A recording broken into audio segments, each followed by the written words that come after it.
क्या होती है ये? सबसे पहली चीज़ तो यह है कि क्वेश्चन आता है, मानव ने सबसे पहले जिस खेती को करना शुरू किया वो टेक्नोलॉजी क्या थी? तो वो टेक्नोलॉजी थी झूम खेती।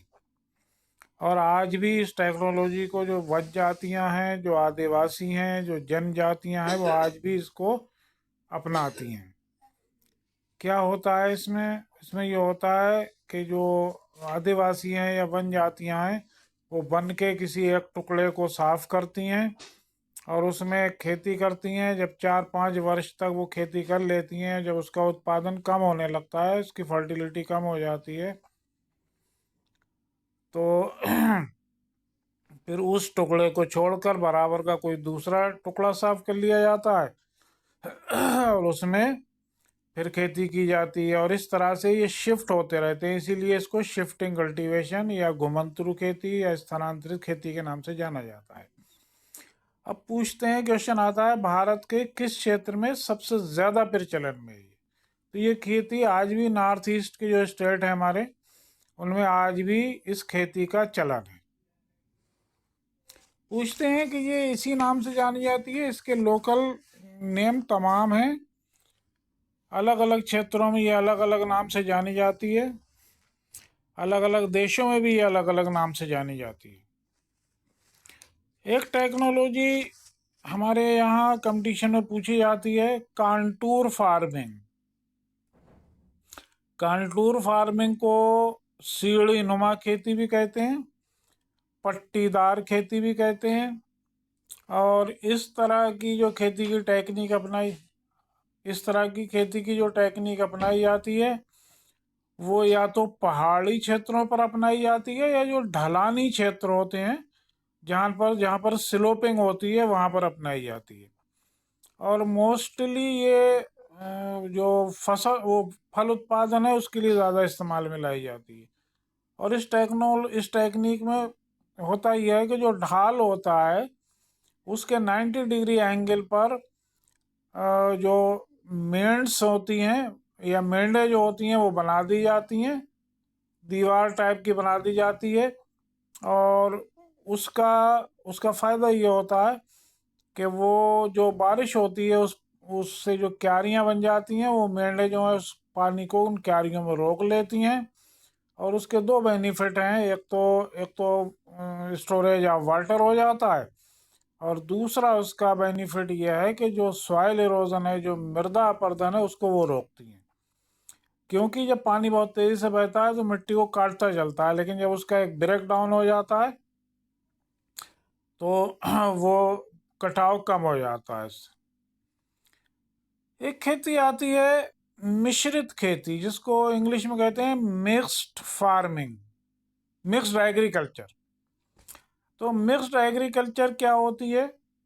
ये हम आज के दौर में आम तरीके से देखते हैं कि कोई भी किसान अपने खेत पर उसने खेती के साथ साथ या तो कोई डेयरी फार्मिंग का काम शुरू कर दिया, या उसने पोल्ट्री का काम शुरू कर दिया, या उसने फिशिंग का काम शुरू कर दिया। तो खेती के साथ साथ मुर्गी पालन, बकरी पालन, बत्तख पालन, इस तरह का जो भी होता है, उस सबको हम क्या कहते हैं? मिश्रित खेती, मिक्स्ड एग्रीकल्चर। एक टेक्नोलॉजी है मिश्रित शस्यन। दो चीजें हैं ये, मिश्रित खेती, मिश्रित शस्यन। मिश्रित खेती कहलाती है मिक्स्ड एग्रीकल्चर, और मिश्रित शस्यन कहलाता है मिक्स्ड फार्मिंग या क्रॉपिंग। तो मिश्रित शस्यन में ये होता है कि एक ही खेत में दो या दो से अधिक फसलों को उगाए जाने की जो टेक्निक है, वो मिक्स्ड क्रॉपिंग के नाम से जानी जाती है। जैसे जैसे हम गेहूं के खेत में सरसों उगा लेते हैं, या आलू के खेत में गन्ना उगा लेते हैं, या गन्ने के साथ आलू उगा लेते हैं, इस तरह की बहुत खेतियां की जाती हैं।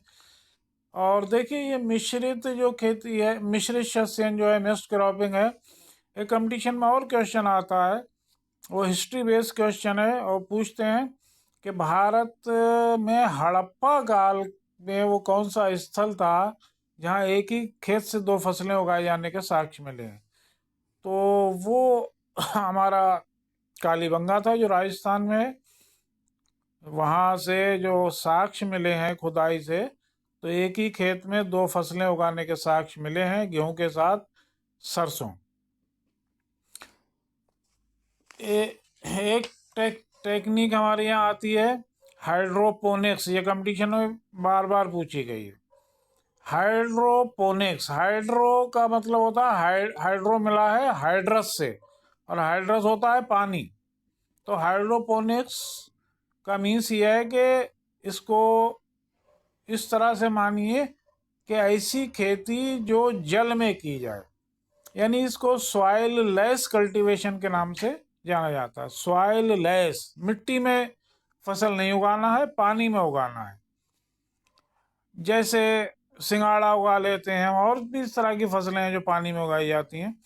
और ये खेती उन देशों में ज़्यादा प्रचलन में है जहाँ पर लैंड एरिया कम होता है और उनके पास वाटर एरिया या झीलें वगैरह ज़्यादा होती हैं, जैसे कनाडा। कनाडा में इस कल्टीवेशन का ज़्यादा चलन है, इसलिए कि वहाँ लैंड एरिया कम है और झीलों का विस्तार ज़्यादा है। एक टेक्निक है इकेबाना, ये कंपटीशन में बार बार आती है, इकेबाना। तो पहले क्वेश्चन आता था इकेबाना क्या है। तो इकेबाना एक फ्लावर डेकोरेशन या फ्लावर कल्टीवेशन या पुष्प सज्जा की एक टेक्निक है। फिर क्वेश्चन आने लगा कि ये टेक्निक किस देश में प्रचलन में है। तो ये जापान की टेक्निक है, जापान में इसका ज़्यादा प्रचलन है। फिर क्वेश्चन आने लगा ये टेक्निक है क्या। तो ये टेक्निक है जो छोटे छोटे हमारे पॉट होते हैं, छोटे छोटे गमले होते हैं, उनमें बड़े बड़े आकार के पौधे उगाना। जैसे एक छोटा सा गमला है, उसमें पाकर का पेड़ खड़ा हुआ है, और वो पेड़ 20 साल पुराना भी हो सकता है, 30 साल पुराना भी हो सकता है। जहाँ पर इस तरह की एग्जीबिशन लगती हैं वहाँ पर ये पौधे रखे होते हैं, और ये बौने पौधे भी कहलाते हैं, इसलिए कि छोटे छोटे गमलों में उगाए जाते हैं। एक टेक्निक हमारी आती है एग्रो फॉरेस्ट्री। एग्रो फॉरेस्ट्री, आज हम जब किसी भी रोड के किनारे से निकलते हैं तो हम देखते हैं कि उस खेत की मेंड पर कुछ पेड़ खड़े होंगे, चाहे वो शीशम के पेड़ हों या पॉपुलर के हों या यूकलिप्टस के हों या किसी और तरह के भी हो सकते हैं। और जो बाउंड्री है, जो मेंड है, उस पर पेड़ खड़े हुए हैं, और जो अंदर का प्लॉट है उसमें फसल बोई हुई है। यानी एक ही खेत पर क्रॉप्स और वुडी ट्रीज उगाने की टेक्निक जो है वो एग्रो फॉरेस्ट्री के नाम से जानी जाती है। एक टेक्निक है हमारी सघन खेती, डेंस फार्मिंग। ये सघन खेती उन क्षेत्रों में अपनाई जाती है जहाँ पर छोटी छोटी लैंड होल्डिंग होती है। जैसे जैसे हमारे जो खेती या सब्जी की खेती करने वाले होते हैं, वो लोग, उनके पास लैंड होल्डिंग कम होती है, 2 बीघा 4 बीघा ज़मीन होती है, तो उसमें वो किसी भी इंच जगह को खाली नहीं छोड़ना चाहते। उनकी जो सब्जी की क्यारी होगी, उसमें क्यारी में मेथी खड़ा होगा तो उसकी जो मेंड होगी उसमें मूली खड़ी होगी, तो पानी की जो नाली होगी उसमें बाकला खड़ा होगा। इस तरह से वो एक इंच जगह को बर्बाद नहीं करते। तो ऐसी खेती जो है डेंस फार्मिंग कहलाती है। और कंपटीशन में क्वेश्चन आता है सबसे ज़्यादा डेंस फार्मिंग कहाँ प्रचलन में है। तो ये जापान में ज़्यादा प्रचलन में है। मोस्टली ये जापान में इस तरह की खेती की जाती है, और हमारे देश में भी जो सब्जी का उत्पादन करते हैं वो इसी टेक्निक को अपनाते हैं। आजकल चर्चा में बहुत है जैविक खेती, ऑर्गेनिक फार्मिंग। जैविक खेती वो टेक्निक है जिसमें हम आर्टिफिशियल फर्टिलाइज़र का यूज़ भी नहीं करेंगे, और आर्टिफिशियल जो ड्रग्स हैं या पेस्टिसाइड, इंसेक्टिसाइड, किसी भी तरह के कीटनाशक का इस्तेमाल नहीं करेंगे। तो ऑर्गेनिक फार्मिंग जो है वो नेचुरल रिसोर्सेज जो होते हैं, जो कंपोस्ट खाद है, वर्मी कंपोस्ट है, या जो भी इस तरह के और चीज़ें हैं, हरी खाद है, उन सब का यूज़ करके ये उगाई जाती है। तो इसका इसका बेनिफिट यह है कि ये हानिकारक भी नहीं होती है, पर्यावरण के अकॉर्डिंग भी ये बेहतर है, ये हानि भी नहीं पहुंचाती है, और स्वास्थ्य के हिसाब से इसकी उगाई हुई फसलें बहुत बेहतर होती हैं, इसलिए कि उनमें किसी कीटनाशक का छिड़काव नहीं किया होता है। और किसानों को ऑर्गेनिक फार्मिंग होने की वजह से उसका उसका पेमेंट भी उनको ज़्यादा मिलता है। एक क्वेश्चन जो बहुत आता है, पूछते हैं भारत का वो कौन सा स्टेट है जो 100% ऑर्गेनिक फार्मिंग वाला हो गया।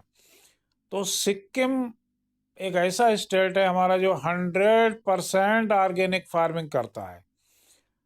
और अब अब जो यूनियन टेरिटरी की बात आती है, तो एक यूनियन टेरिटरी भी हमारा ऐसा हो गया है जो 100% ऑर्गेनिक फार्मिंग करता है, और उसका नाम है लक्षद्वीप, जो केरल के बराबर में अरेबियन सी में स्थित है। तो इस तरह से ये कुछ टेक्नोलॉजी हैं जिसका हमने आज डिस्कस किया। बाकी अगले वीडियो के लिए दुआ कीजिए। नेक्स्ट।